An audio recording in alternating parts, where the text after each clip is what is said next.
Hi everybody, welcome to Tesla Fix from the studio this time. Today I have a very special guest for you guys. His name is Simon Bauder and he wrote a bachelor thesis about Tesla, which was very interesting, which I read through. He is also a viewer of this channel, also from of Farsad's channel, of course.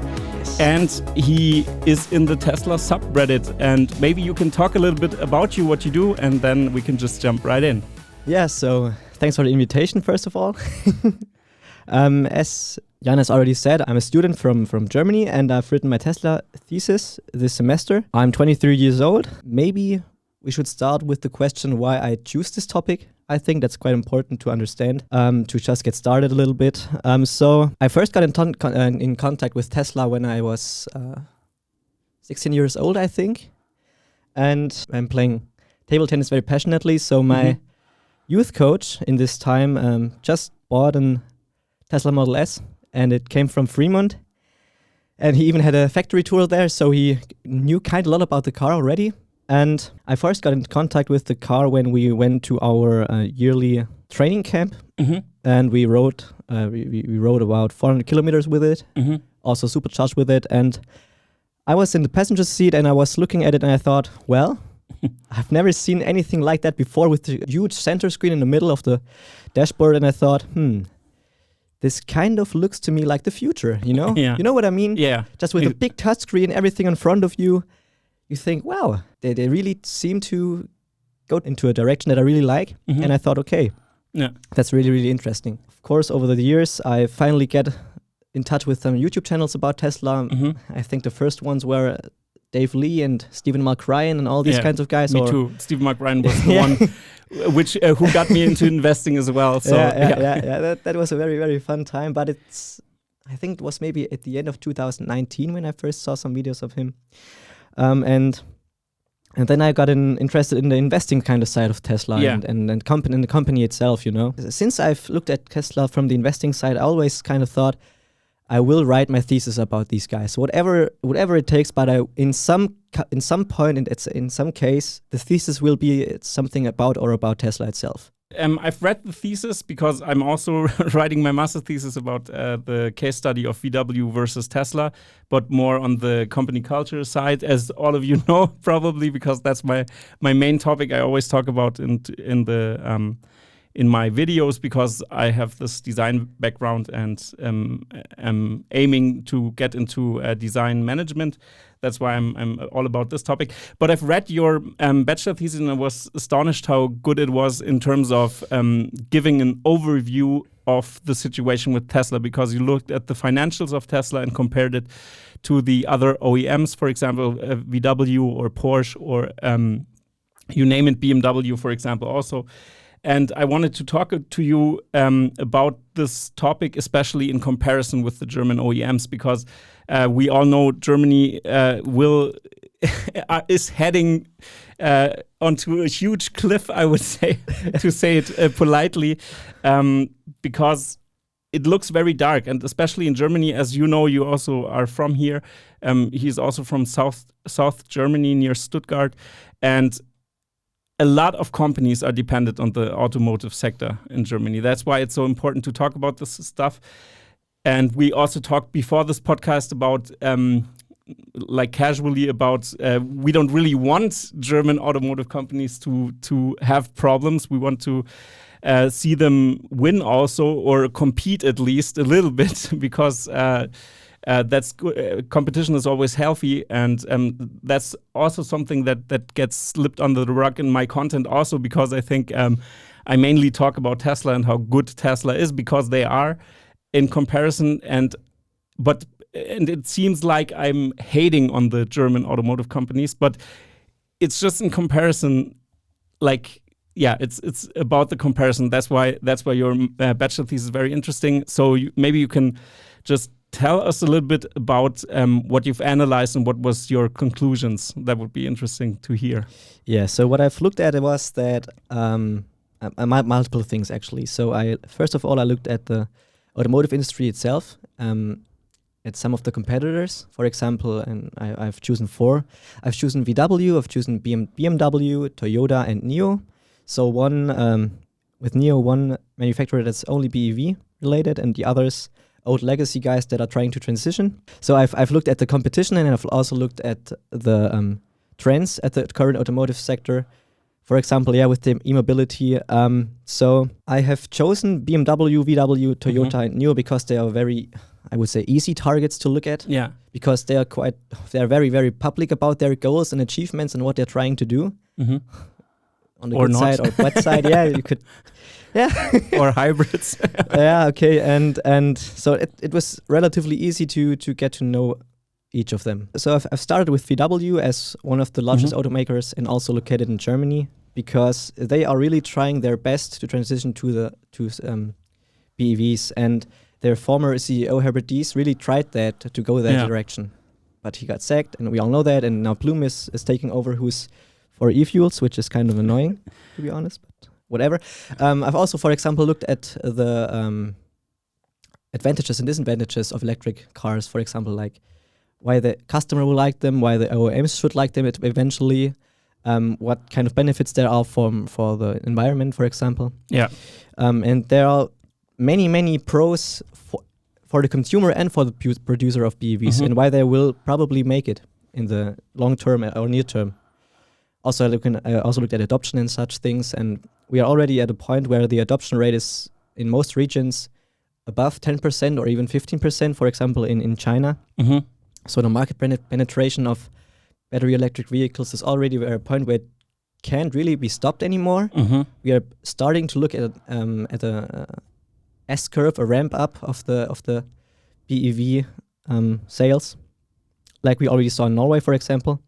Which is already at 80 to 90% BEV sales. That's very impressive. And I think that we will probably see these kinds of sales numbers in Europe or in China, for example, in the coming 5 years or so, where we probably will have catched up. And for example, the US is far behind the other markets, but with the current subsidy that's still in talks and not quite finalized yet, there will also probably be a big push towards e-mobility and such.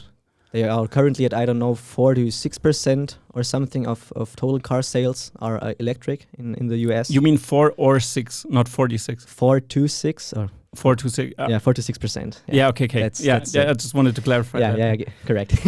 46 would be a dream. But this is actually at the threshold of adoption, of mass market adoption. Because there are some sectors of some adoption rates where you kind of see, okay, once this threshold is achieved, you can pretty much guarantee that the coming years will just accelerate these transitions and adoptions. So this is where we currently are in the US, and this is where I would say is quite a good timing for the EV rebate to make sense, to actually get the rest of the people interested in EVs. Now, coming back to the competitors, VW had their battery day, but they call it Power Day, which launched a few months after Tesla's battery day. Coincidence? Who knows? Maybe. But okay.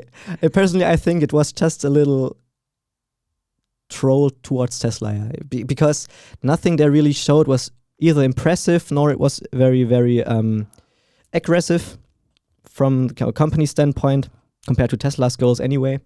It was mainly about the MEB platform, right?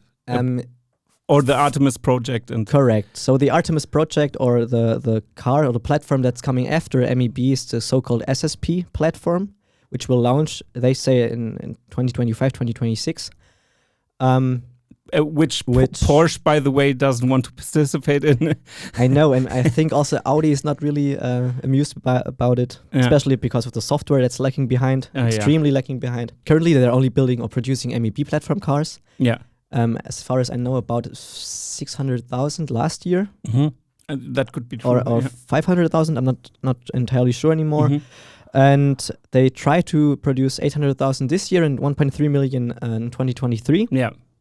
And what we found out in Power Day from VW is that their goal of 2030 will be 60% electric sales in their whole Group. Well, we already know that that VW is losing quite a lot of sales since 2018-19, since they peaked at about 10.9 million car sales worldwide. Currently, last year they sold 8.8 million cars. Right, globally. Yeah. Globally, yes, correct. And Stellantis was also, I think, 8. Oh no, I was comparing the European market. I thought in Europe 3.8 or something like that. I don't know. Yeah, I think they have really accelerated their market sales. But Toyota is still ahead with 10 million around. Correct. Yeah. Currently, Toyota is absolutely on the top of total sales with close to 11 million car sales.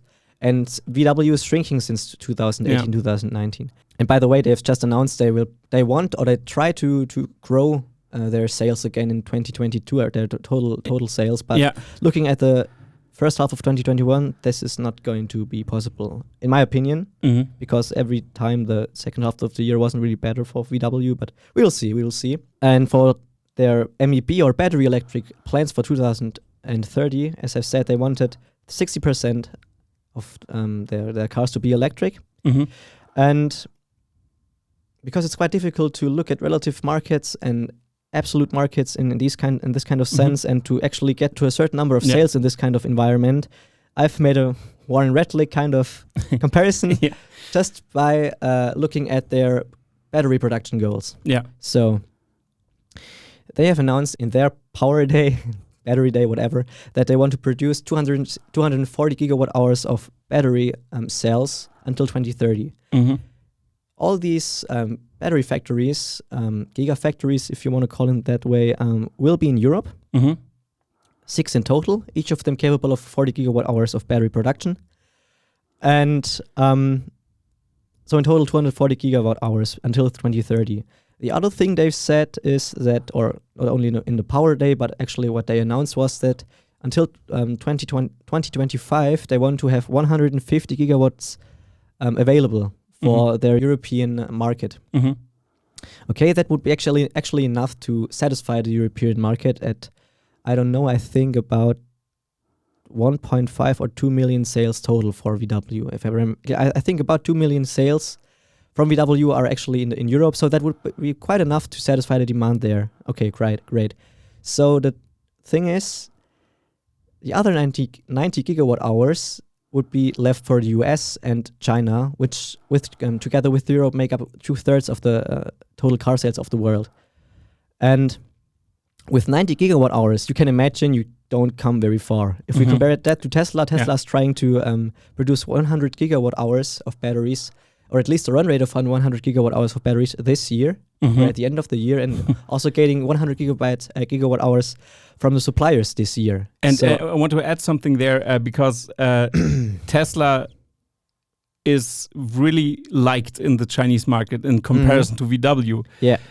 There was a case where I think it was from Darren Jung, the guy from Singapore, and he was talking about that. They had a showroom of VW right next to the Tesla showroom, and people came over to the to the VW showroom and asked to see the frunk.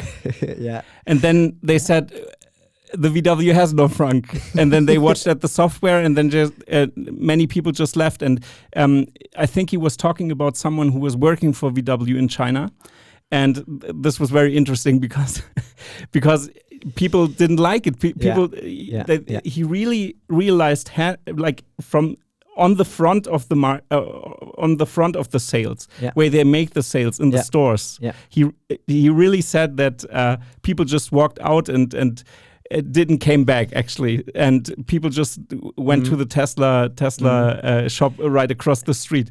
So the Chinese adapt high tech and they love technology and software especially, and your car has to be smart, and we all know that VW has problems with that, especially now with CARIAD. CARIAD has huge problems.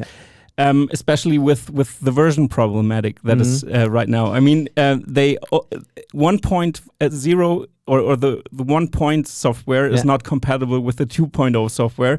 So that means if they want to shift, then and if you buy a VW today, it probably will be 1 something, and it won't be compatible with 2 So you can't can't update it actually. And talking about loss of value there because people won't buy it. And this would be a huge problem. Yeah.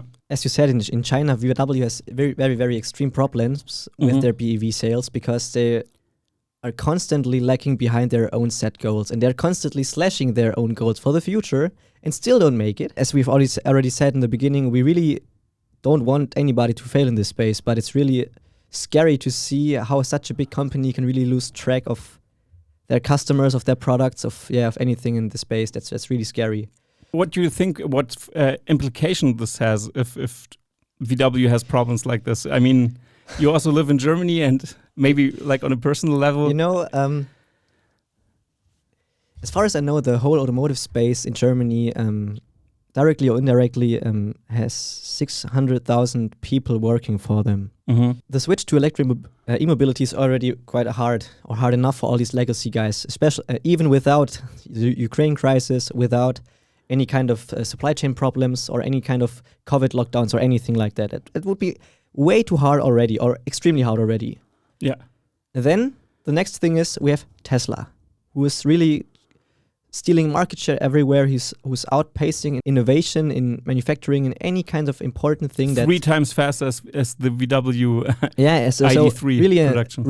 As I've said in my thesis, a disruptor coming for the old guys in this case, who itself isn't even able to satisfy the whole demand in the market.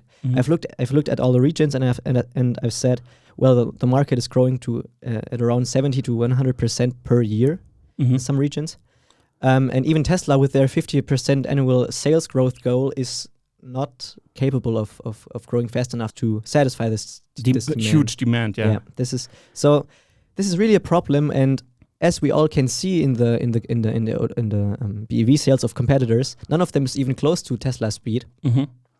Looking at the goals from VW, looking at the battery sizes they are trying to, or the battery production they are trying to achieve until 2030, they will probably shrink down to the total amount of batteries available to them. That's the worst case that can happen, and probably for me also the most likely case that will happen, because as we have seen, all the markets are aggressively going towards EVs. ICE sales will collapse constantly over the next years because of that. Yeah, they eat up their own market share. Yeah, that's another thing.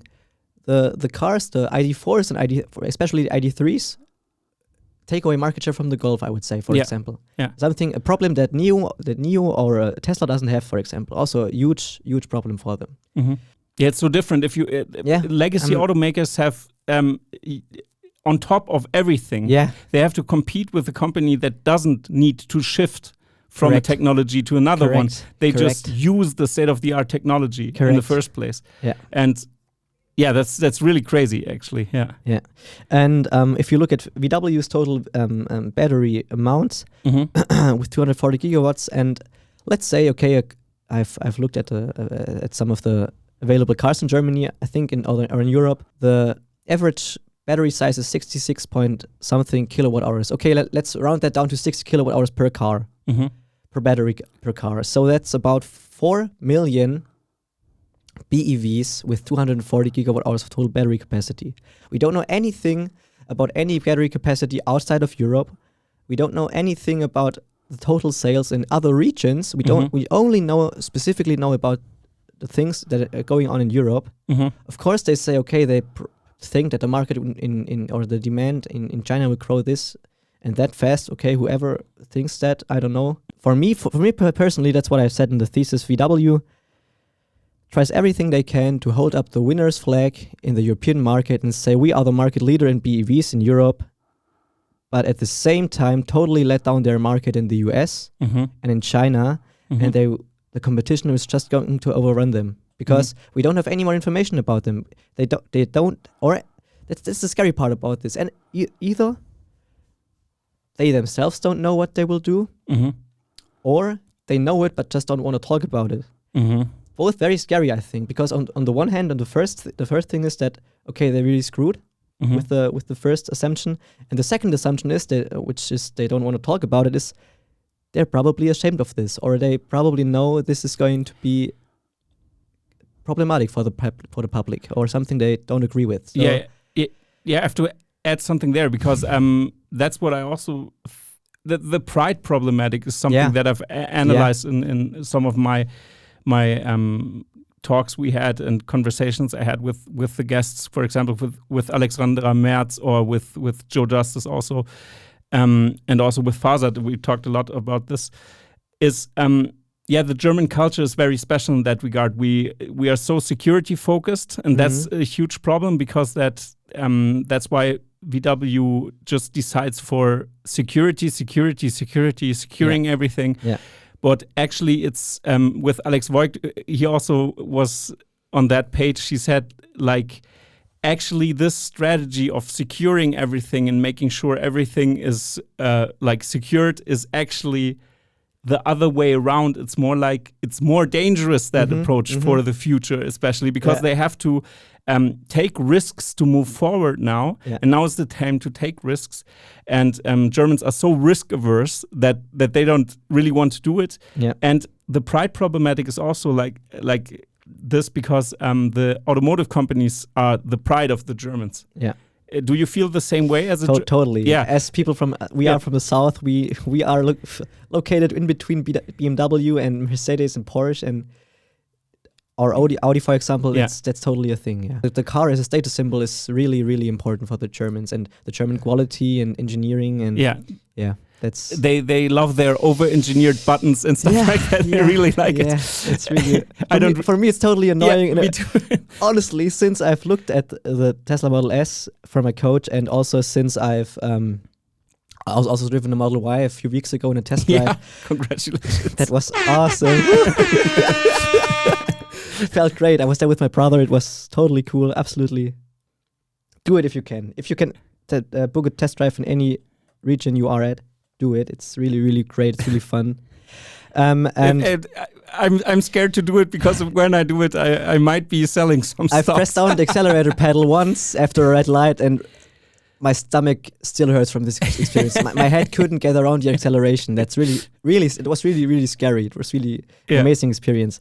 Okay, I've never really driven an expensive car with I don't know how many buttons. I've never actually driven a Mercedes, BMW or Audi. Since I'm a student, I don't have money for these kind of cars, but okay. But only while I was driving the Tesla and then coming back to my old Ford Fiesta or any other car I'm looking into from the German Legacy, for example, I just look at it and I think like, okay, I have no idea what these buttons all do. And really looking at it and I'm like, what the fuck should I do in this car? How can I turn up the climate? How can I connect my phone? Whatever, you know? If we don't use our phones in the everyday life, we know exactly where things are or where things should be. Same thing is true for Tesla's interface with their touchscreen. Everything has some kind of sense behind it because we are used to it, because it's a first principle approach to your own thinking, like where this should and could be. And in a legacy car with 3 million buttons, I'm totally overblown by it. I also think it's different because how do you see it? Because you're younger, you're 23. That's true. And you're a different generation. So still very, very young. Many viewers of my channel, for example, also of Farzad's channel, are a little bit older than 23. I would say that like this. And also people who are into cars are mostly a little bit older in average, on average. But this is also an interesting topic, because that's how the market shifts, and your generation will eventually also have, when you're 30 or 32 at least, I hope, if you get a good job fast, then you might be getting a Tesla, or maybe you won't and just use the robotaxi, for example, or stuff like that. If it's coming, who knows? Who knows? But that's what I think. The market is shifting so much, and also what I found very interesting, what you said about the interfaces, because there is also in principle an interface design that you don't design something extra. In the early days of the smartphone, you saw that the interfaces were very different from each brand, and then Sony with their little keyboards, for example, or Awesome. they changed so much, Yeah. and they try to figure out what was the best approach to that. And now we see that something crystallized. Yeah. So the interfaces get flat, for example. Flat design is a thing. And if you look at the cars, for example, everything is 3D buttons. They want to simulate the button, but that's what the iPhone did. Like until 2012, I think they had 3D style buttons, but they started to stop that because a digital button that you can press. You realize that that the symbol on your phone is a button you can press. Correct. And that's why you don't need these 3D designs. We already transitioned to this. Yeah, in the market space. Because the usability was superior. Yeah. And that's why they changed it to that. And I get it. You want to differentiate your car from different cars and different segments, for example. An Audi has to look totally different than a Mercedes, for example, in the interior space. Yeah. But still, I still have this anecdote from somebody who works at one of the biggest design firms in Germany, and I won't say the company name, but it's a big German car brand, and they made the redesign of the logo a few years ago, and he had discussions with the design team for the interior design because he said, we're going to go to mobile first is our design principle now, also here at this car company. And then they had huge discussions with the design team of the interior design because they were like, no, but this replaces the physical button. We want to show that. And it's crazy for a designer. It's horrible to hear something like that. And I just wanted to add that little anecdote because you've mentioned that, but I didn't want to give you off. It's great because I also started my thesis with what Tesla makes so extra. For example, unique is the interior design. And I've also said that the Tesla Model S launched in 2012, I think. And the only two buttons you have for your car on the front seat are a button for the warning signals and a button for your trunk. And these were the only buttons in 2012 that were apart from the buttons on the steering wheel. But those two are the only buttons that were needed for the Model S to work totally fine and to really redefine what it means to the usability of the car. Correct. To use a car. Yeah, that's the way I want to put it. Now.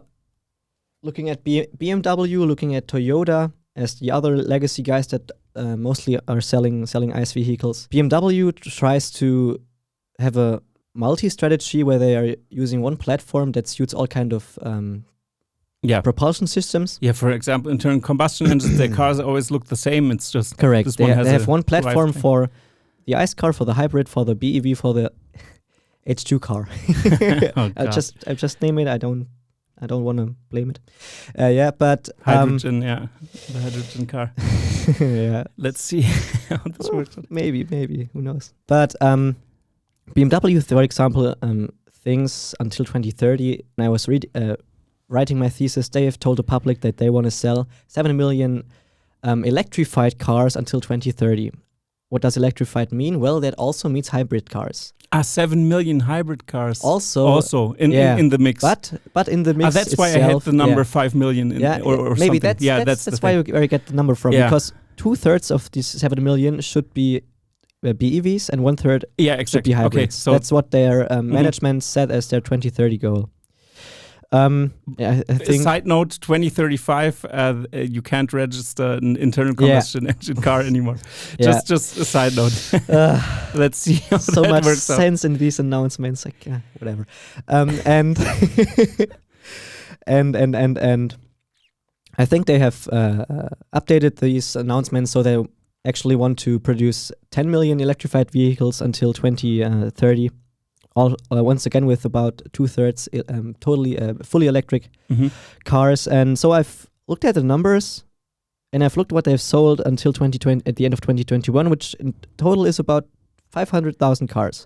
So for the 7 million car total in 2030, cumulative, they need another 6.5 million cars to sell in the next 8 years. Yeah, exactly.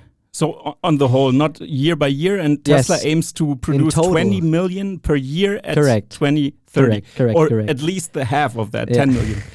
Elon Musk says we could do 20, but we don't know that exactly. So there's no... we'll have to wait and see. So this means that, of course, while they are ramping up production for their EVs and PHEVs, they will sell about 1.1 million electrified cars in 2030, and that's their goal. So BMW thinks that since they are currently selling about 2 to 2.5 million cars per year, BMW thinks in 2030 they will sell around 50 to 60% ICE cars. That's what they think today. Looking at the numbers, looking at what they've announced, it's pretty much the same as VW. If VW also thinks they will only sell 60% BEVs in 2030. But it's just horrible, in my opinion. I really don't get it, because if you look at the market and look at the extreme dynamics and extreme growth in battery electric vehicles, and at the same time the extreme downfall of ICE vehicles, you just have to be honest at this point. You know, this can't go on forever with the ICE sales. Yeah, with ducking ducking away all the time and shifting. Yeah. And only thinking, we will do this at 50%. That will be fine. Whatever. I think we can make it. Whatever. It's just it seems like they're just not honest to me sometimes. Yeah. And this really brings a lot of flashbacks from JPR 007's Valley of Death. The Valley to me, because that's what they want. Currently, are transitioning from. They're transitioning from mostly ICE sales, which are also collapsing at the same time, to becoming a BEV manufacturer at scale. But this scaling, as their announcements make it seem, needs a lot of time, which, it's also the case for Tesla. The scaling needs a lot of time. It's very costly. But at the same time they're losing ICE sales, which will should actually finance all their investments into battery electric vehicles. So it's going to be harder and harder as less and less ICE sales are going to be made. Yeah. And so sorry for the automotive industry in Germany for that. You can anticipate what will be happening. Yeah. I mean, it's very crazy because for example, the design of BMW that they chose, for example, just make one car that, from the manufacturing standpoint, it's easier for them to make a shell that is always the same. Okay. But the problem is the weight. The problem is it's not made for an EV. Yeah. It doesn't have a frunk, for example. Something like that is very crazy. It's not necessary, but it's possible. Why shouldn't you make a frunk? It's crazy that they don't do it, but maybe it complicates their process. But it's such a stupid approach, especially BMW. I'm sorry, I have to go on a rant here because they had the i3. They had the i3 2010 and released it 2012 in the US. Yes. It was a tiny, small EV that my engineering friends loved really much because it was a great car. It was main components were carbon fiber, for example, for weight. So it really was an EV. They made this especially for EVs, and now but it was just like a side project for them. And now they stopped sales from the car. They completely crushed it, and there will never be an i3 like this again. Yeah, and it's stupid because it's the other cars are not designed for that, and people will realize that if they compare that to Tesla. And Tesla is in a position right now where they don't have to put more batteries into their cars because they have the average that they need to sell, for example. So they have a minimum thing that they want to... for example, the Mercedes has a longer range than the Model S, for example. But the efficiency, it's way heavier. And the efficiency is not as good as the Tesla. And the battery is just very big, which makes up a lot of range. And also weight, especially. Yeah, so it looks on the paper, it looks better, but it's more expensive, and it's The EQS, for example, doesn't have a heat pump, which sounds crazy for an EV. You you need to warm up the batteries in the cold, and Germany has cold weather. That's crazy. That's. So, but please go on. I didn't want to sideline you. All right, all fine. So looking at the German BEV manufacturers or legacy OEMs that now manufacture BEVs, I'm really seeing dark times ahead. That's really scary. And okay, BMW also announced a new kind of car class, the Neue Klasse, so the new class for their next BEV cars. So that will be from ground up a BEV platform. Okay, great. But this will also launch in 2025, 2026 at the earliest. So I think in the next, which is 3 years away from now, I think in these next years we will see a dramatic continuing downfall of the ICE car sales and mediocre sales of their BEVs because they simply can't hold up to Teslas, for example, or other Chinese manufactured cars.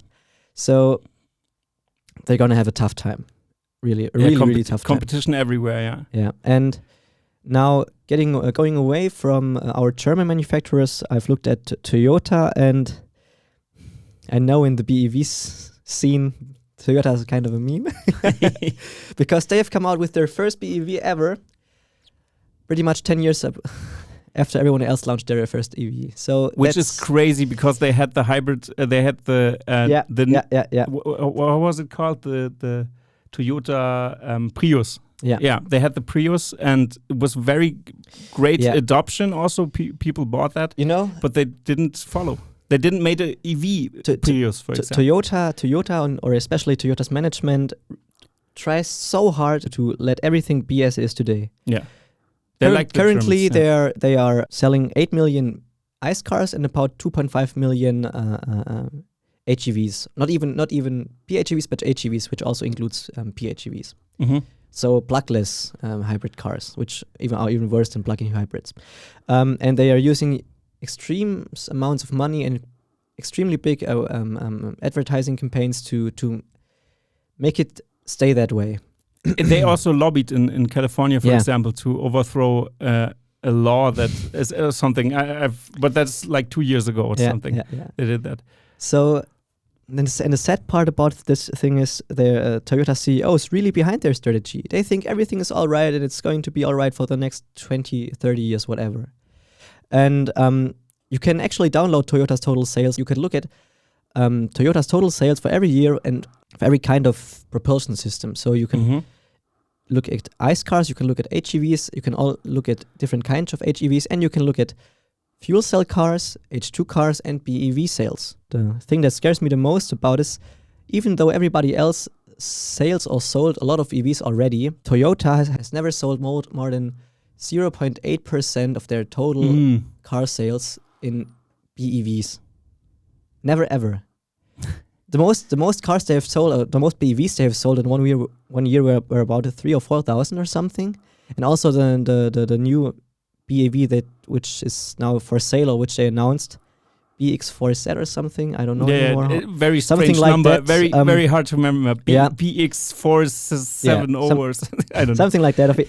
So they've said they wanted to produce 7,000 of them this year. 7,000, and that's it. What the fuck?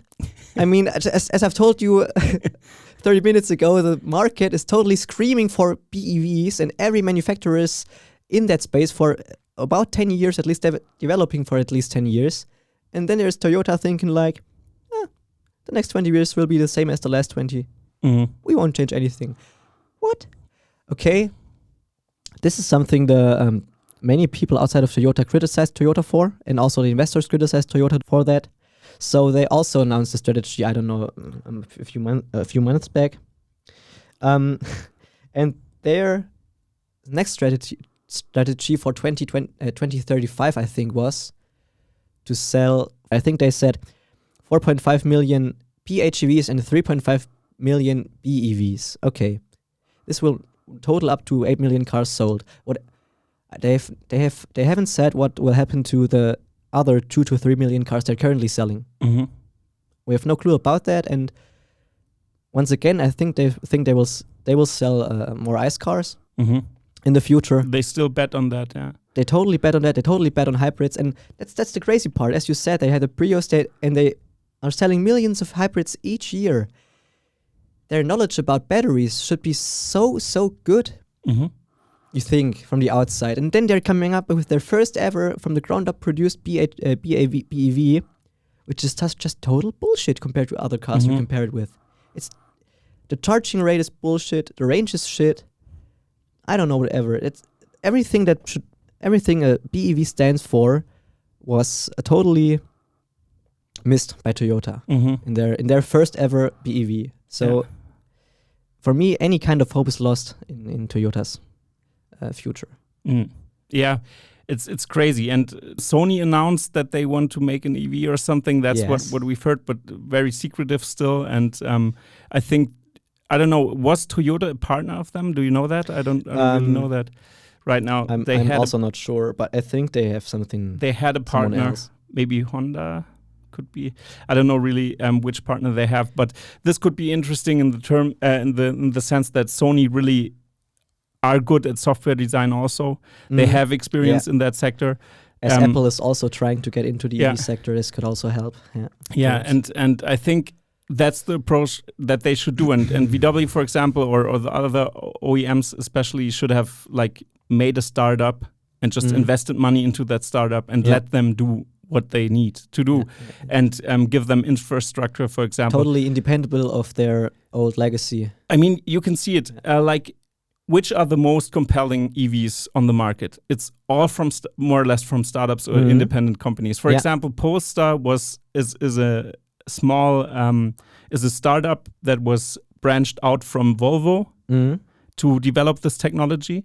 So Volvo can take off the pressure, because it's also about hiring, because you need to hire different people for electric vehicles, for example. I mean, if some people are still left on the market after Tesla just took every high performer they can get their hands on in the EV space, but still, the Polestar, for example, is a great car. I've never seen one live, but the things I've saw, and also the Lucid car, for example, is also very compelling or interesting to see. And they have the challenge with mass production. That's still the challenge. Extremely challenged with that. But the software seems okay, I would say, and also from the Polestar, for example. Also, the Rivian looks like a great car so far. Also, the software looks great. Also, Volvo has also their own BEVs by now, and they are using Google as their Android as their main software platform. Great strategy, I think. Yeah, I think also because you, if you can't do it, just outsource it. You can. I mean, and VW didn't want to do that because of data security. I mean, it makes sense that that's why they made CARIAD. So, it on paper it makes sense in that regard that they don't want to send data to American servers. That's what they want, because they don't really know what happens there, and it's very secretive. So. They want to keep their data in Germany, which is a great approach. But the problem is, CARIAD is a total mess that probably will collapse at one time, because it's already collapsing. I mean, the idea to hire 1,000 programmers, 10,000 programmers on one software project. On one software project. I mean, I know it's a big project, but it's so ridiculous to hear that number, because you maybe need, let it be 10 or 15 or 100, but 10,000 is absolutely 100 at the most. And it's, I mean, are so many top-level programmers in Germany even? No, I don't know. I don't think so. I don't think so too. I think many of them are in the Silicon Valley. And where Tesla originated from. Exactly. Big thing there. And also the approach that they do is so different. And I think like Legacy Auto has just many problems in that regard, especially with the software. And I don't know. It seems like very dark times for Legacy Auto still. And whatever. But you also talked about autonomy. I've talked about autonomy because a little bit. Also in the part where I looked at trend analysis.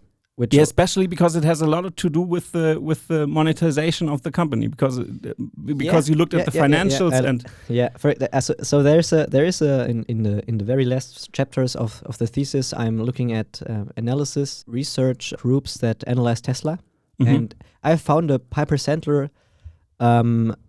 research report that is 104 pages long, and they've looked at all kinds of things at Tesla. Also, they've also made their own financial model and how the revenue is going to be generated in the coming years and decades. Yeah, because even the business model is different. That's what many people don't get.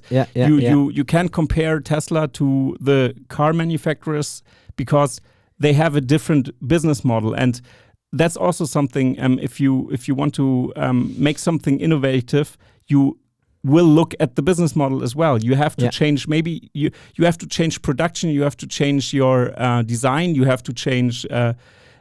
Also your business model at some point, because the service model isn't a future model anymore, because Tesla has a service, but the service if the car has a problem, it's self-diagnosing it, and it's making an appointment in the service center. If you want to, you can always say no, but this kind of software penetration is totally new for the OEMs, for the legacy OEMs. Yeah, it's just like a smart car. It's very smart in every regard. As many people have already said, it's an iPhone on wheels, you could say. And this software penetration really helps Tesla to stay agile, to save a lot of costs, and to just constantly stay ahead of the game with, for example, over-the-air updates to keep the car updated. Something totally different and totally new for the legacies. Yeah. And back to your point with the financials that I want to really want to hear that.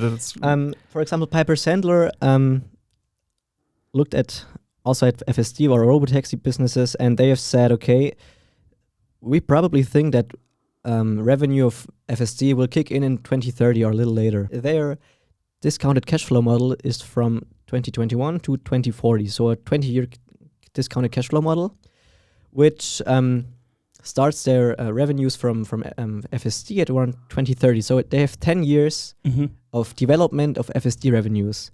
And in the year 2040, I think, as far as I know, 40% of total revenues of the whole Tesla business, for example, come from software. 40%.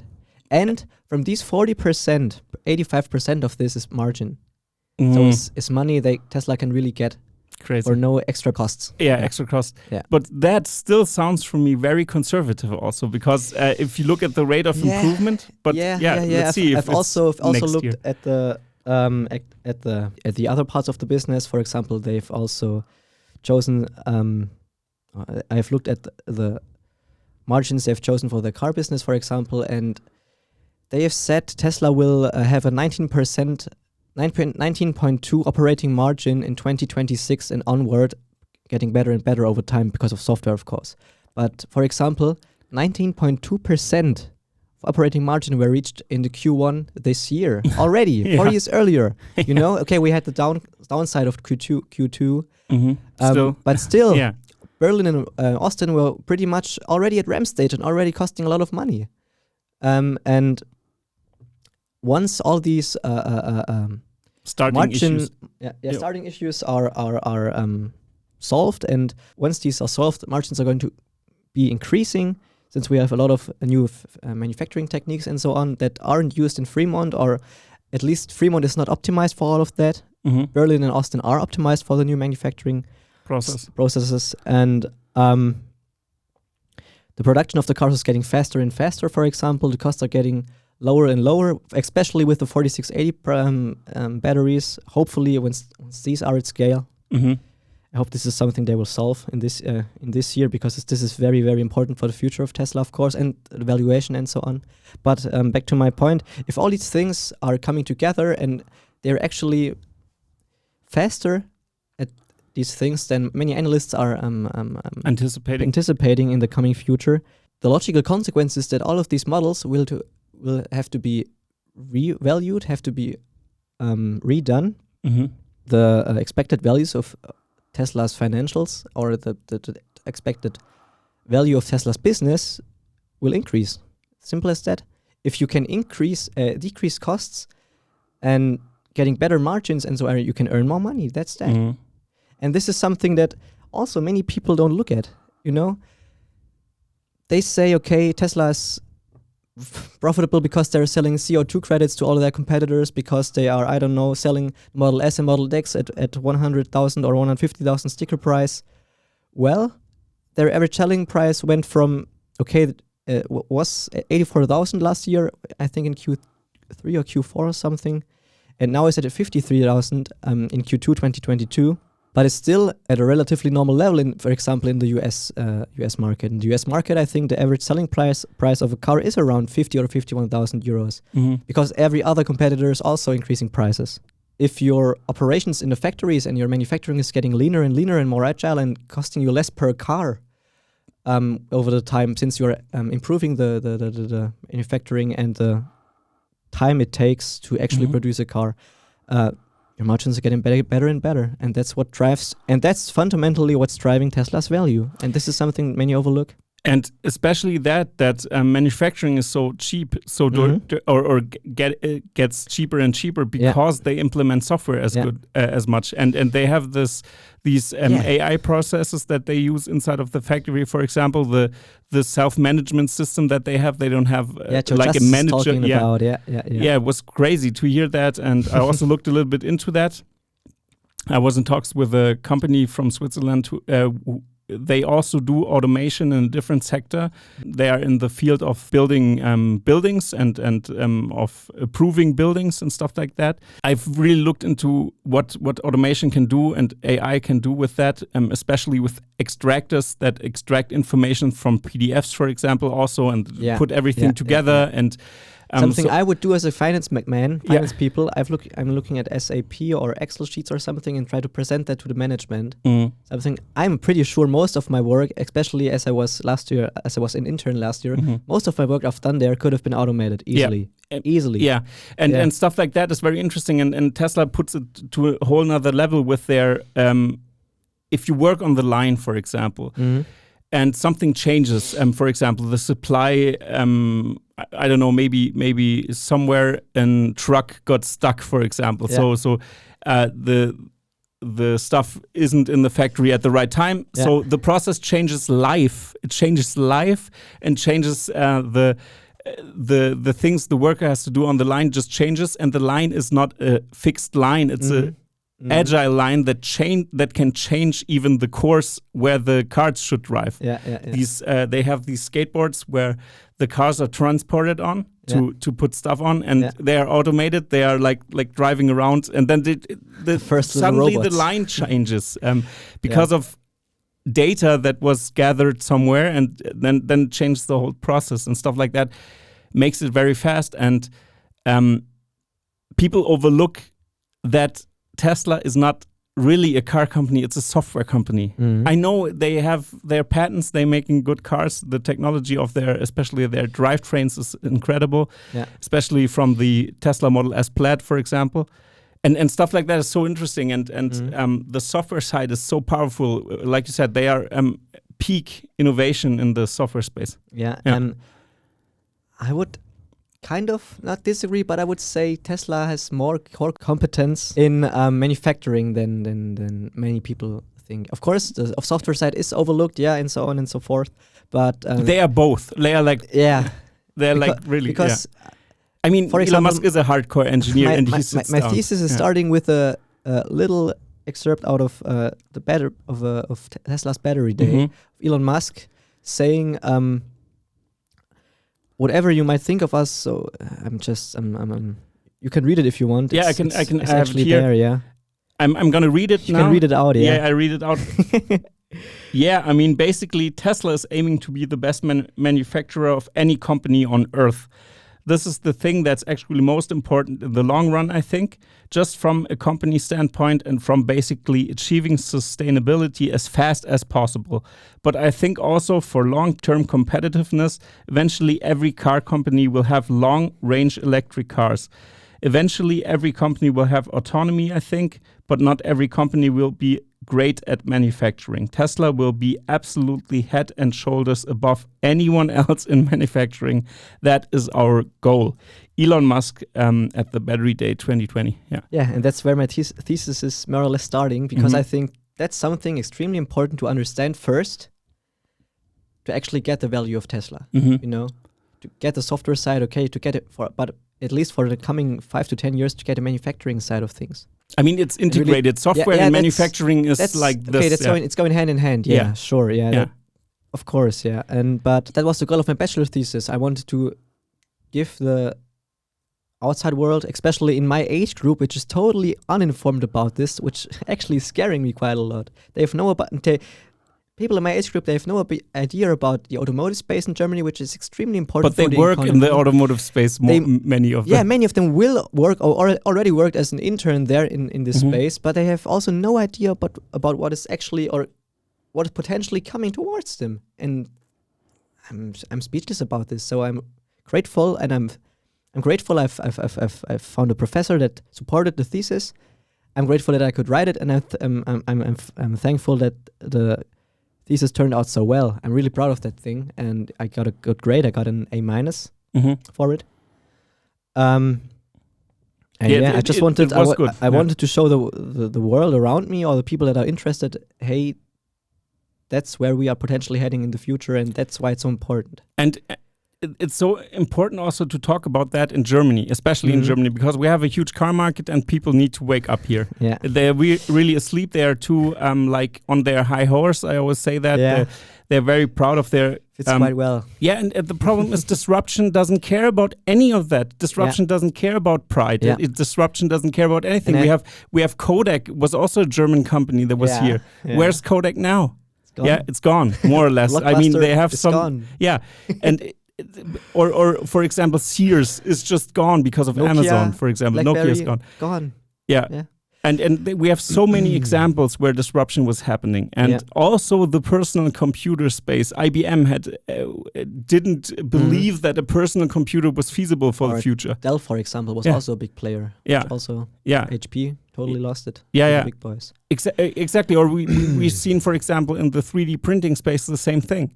I mean, MakerBot was the most selling 3D printer for a long time because HP and the big ones didn't jump onto 3D printing. But they're a printer company. It's crazy that they slept. It's really hard when you... maybe we can talk about fundamentally about companies now, about the system of the companies. Because, for example, a company that is good at administration squeezes every penny out of the process, which is great because then the German way is awesome for squeezing every penny out or looking at operations that everything is working properly. Yeah. To maintain the system is great. Correct. But it's not agile. It's not fast. They can't move fast. The total opposite of agile, in my opinion, because they're stuck. They're stuck. They're overregulated. Yeah, that's a huge problem in Germany. They're apps, as you said, they are great at what they're doing. But if there's anything that's going to disrupt them or taking their place, it will happen in a very short time, very fast and very painful because they can never adjust. Never, ever. Yeah, Farzad said something on the last episode which was awesome. He also didn't know where it was from, and I also doesn't know where it's from, but it was the slowest train wreck in history. Yeah, this also, but but something else. He said days worth of things over some period of years to develop something, but then suddenly they are happening years worth of things in very short period of time. Yeah. So that's the exponential growth. Yeah. You work on something on a prototype for 10 years or something. Curve that is suddenly accelerating and then just lifting off to the sky. And we see that in one of the proudest sectors in Germany and all around the world right now. And it's so interesting to see that. And I think Germany has really to step it up. The German car manufacturers need to step it up and swallow their pride. They just that's why. What was your first thing you thought when you heard that VW just kicked out Herbert Diess, or he left by himself? He left the company. He was left. So something like that. Sounds the best. Okay. Yeah, but what was your first impression? Well, since I've closely followed this space for the last months and years, I've always known that Diess was criticized internally quite a lot. Was it surprising for you? For me, it wasn't, because for me also it wasn't, not at all, because I knew he was totally against what was going on at the VW group. They were way too slow, way behind the curve. I think VW Diess was totally misunderstood from the group and what is actually happening and things we are currently seeing, what Tesla is seeing, what I was seeing because of my bachelor thesis. So I felt I felt very sorry for Diess, to be honest, but I wasn't surprised. Because of his fast transition, he made it quite uneasy for many people, and it was annoying for many people, understandably. But maybe not, but necessary. Yeah. Yeah, it was necessary. It is and was necessary. Now Blume comes in, seems to like e-fuels. We'll have to wait and see how this will play out. As I've said, VW's strategy to go full into BEVs is and was very important, or the most important thing for them to survive. And I hope Blume will continue this. I really hope. I don't know if he will.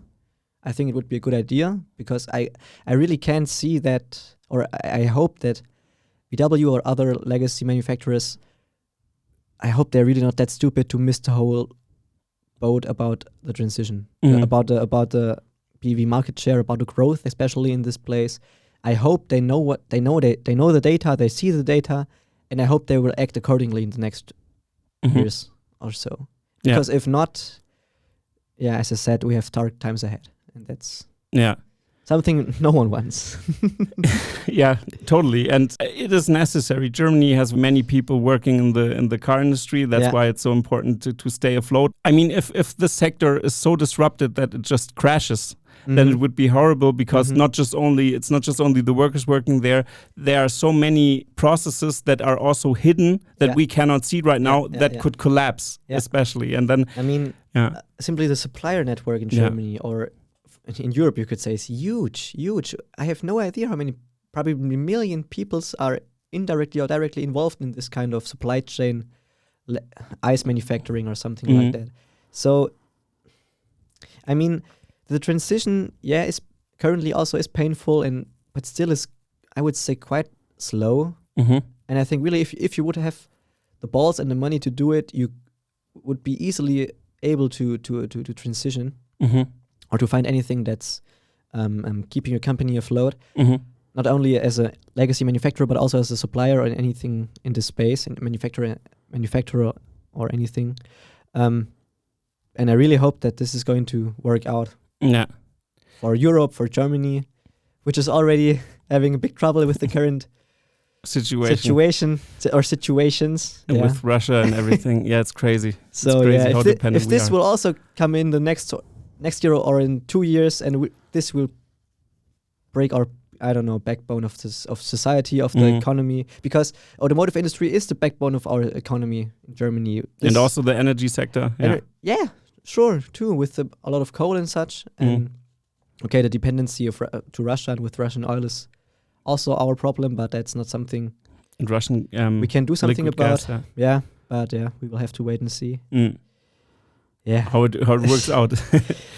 So based on your analysis, what do you think German auto or legacy auto on the whole? I mean, GM, for example, also has their problems, and wait, Ford, no, they're leading. And it mattered. This is also a huge meme. Mattered. You let Mary, and it mattered. It was very funny to hear Joe Biden. But maybe, he didn't know how Tesla was spelled or something, because he couldn't say Tesla for his first period he was in office. If he would have said Tesla in his first month as a president, he would have gotten a heart attack or something. I don't know. I don't know. Seems like it. Yeah, we don't really know what happened there. But based on your analysis, what do you think their approach should be? Because we always analyze it and just see, okay, wow, it's more horrible that you see from the outside. But do you think there is a chance, or? I think there totally is a chance, because, of course, that's something I've also said in my thesis. Legacy auto manufacturers are currently looking at the situation and problems and things Tesla had faced 10 years ago. Exactly. Yeah. So with the current state of the world economics and such things, with hundreds of problems everywhere in the supply chain or war or whatever, it's getting extremely difficult. And Tesla had quite big problems also back in the days, but made it. And I think many things that legacy OEMs are good at or can do really help them to transition faster than Tesla did in the beginning. I really think that, and I think that's quite important.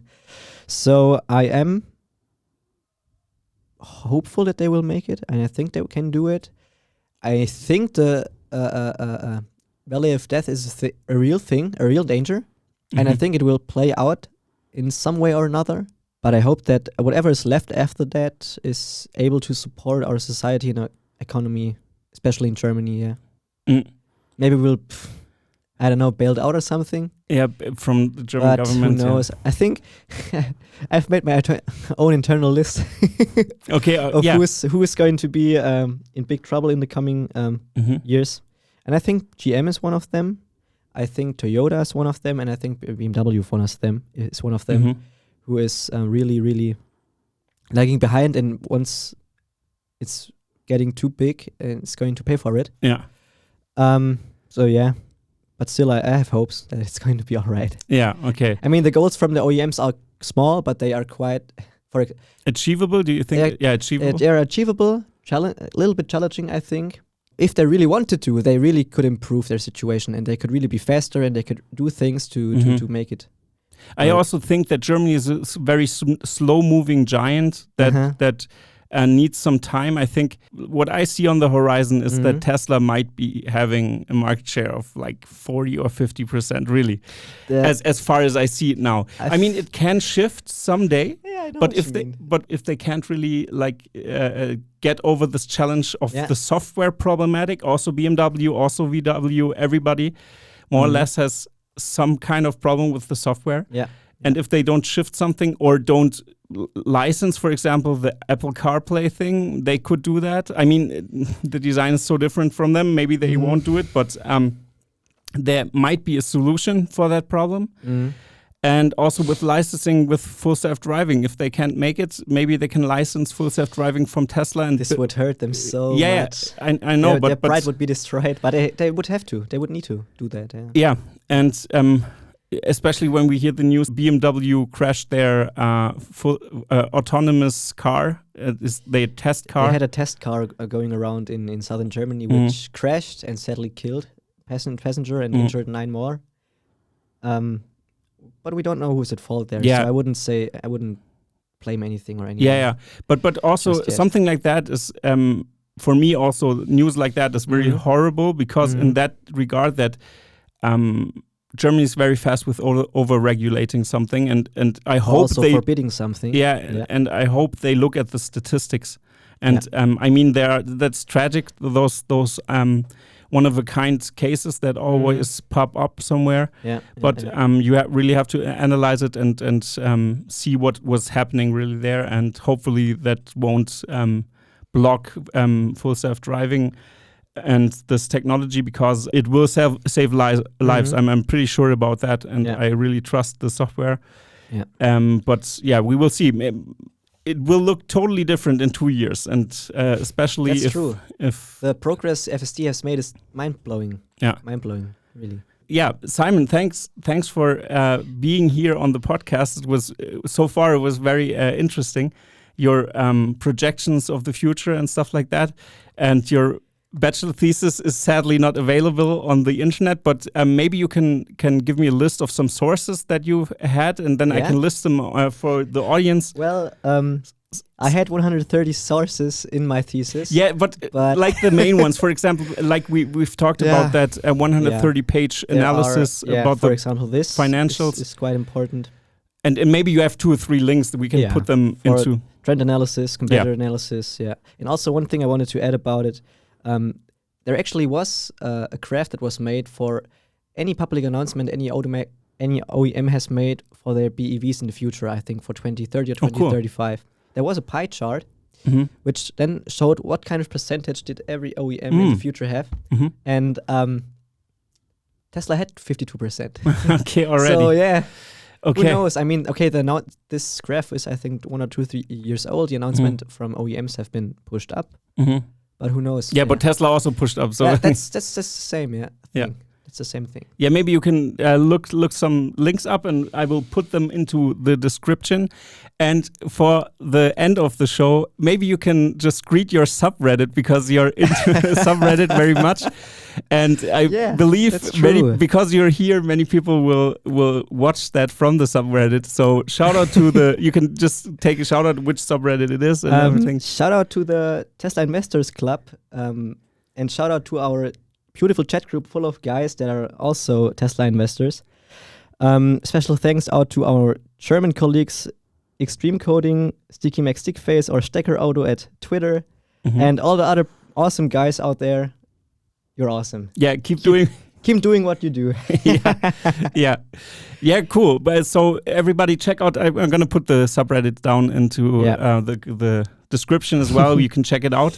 I'm not a member right now, but I'm reading a little bit through it. But it's very interesting. It's a great subreddit, and it's great to have you on, Simon. And it's great to have such an amazing, such a diverse, such a open-minded community, especially in all Tesla spaces, whether it is finance, whether it's manufacturing, whether it's design, whether it's autonomy. It's just awesome. I've never experienced something like that. Yeah, me too. It's very astonishing, and also like Farzad, Alexandra Merz, all the people that are there. There's so awesome. Some people on the list that I want to interview. Also Gary Black, for example. Yeah, Gary Black. Giving great fundamentals from the Wall Street. I hope that one day I'm gonna get some people from them also on the channel.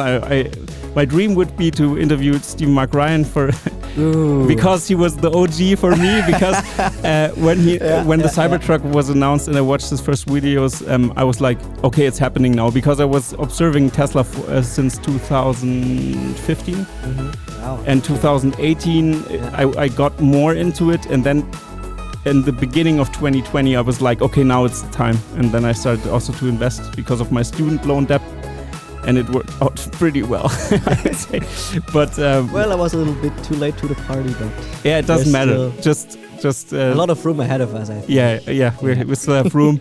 You gotta get your job, and then we will see. Yeah, that's the next big goal from here. I gotta get a job. So if you want to, I mean, you heard Simon is an expert on the field now with this bachelor thesis. There's only one last thing to do on this episode. It's to say goodbye, everybody. Bye, everybody. Bye. Until next time.